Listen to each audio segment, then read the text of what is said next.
Hemostasis and bleeding disorders. This animation will illustrate the normal clotting processes that occur after vascular injury. The two coagulation cascade pathways will be reviewed, both the extrinsic and intrinsic pathways. In addition, several conditions due to defects within the clotting cascade will be reviewed. Normal hemostasis is a consequence of tightly regulated processes that allow blood to maintain its fluid state in normal vessels, yet also permits rapid formation of a hemostatic clot at the site of vascular injury. When vascular injury occurs, there is a brief period of arteriolar vasoconstriction, which helps trigger platelet activation and activation of the clotting cascade.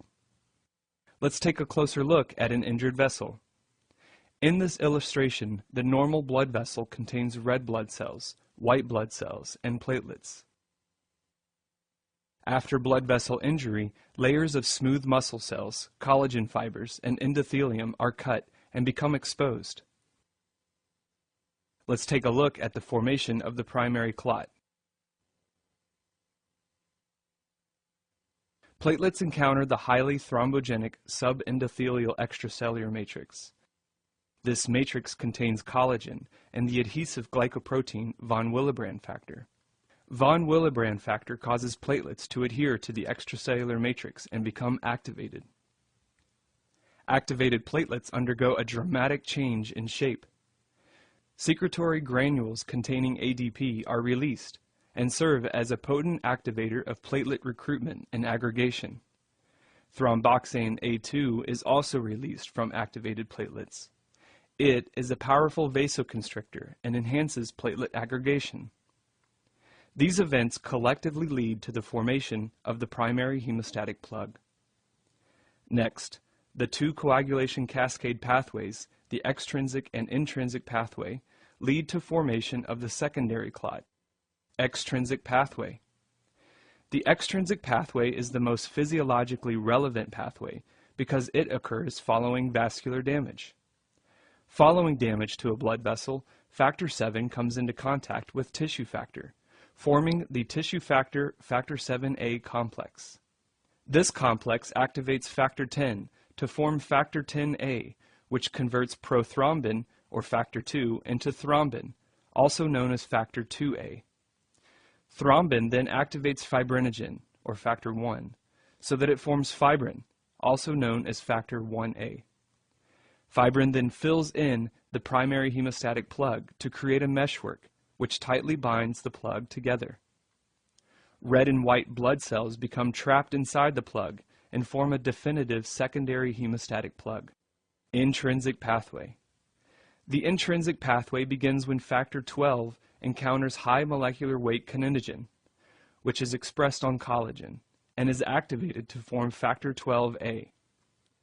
Factor XIIa then activates factor XI to factor XIa. Factor XIa converts factor IX into factor IXa. Factor IXa, in turn, activates factor X to factor Xa, which converts prothrombin into thrombin. As in the extrinsic pathway, thrombin activates fibrinogen to form fibrin, which again will fill in the primary hemostatic plug, creating a meshwork that will tightly bind the plug together.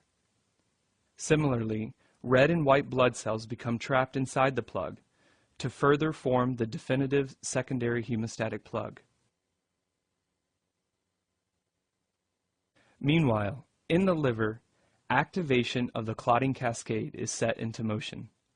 The fibrinolytic cascade will reduce the size of the clot and, over time, dissolve it completely. Let's go back to our secondary clot.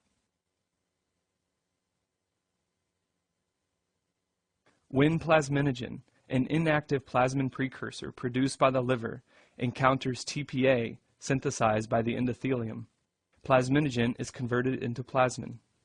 Plasmin then breaks down fibrin and leads to dissolution of the clot.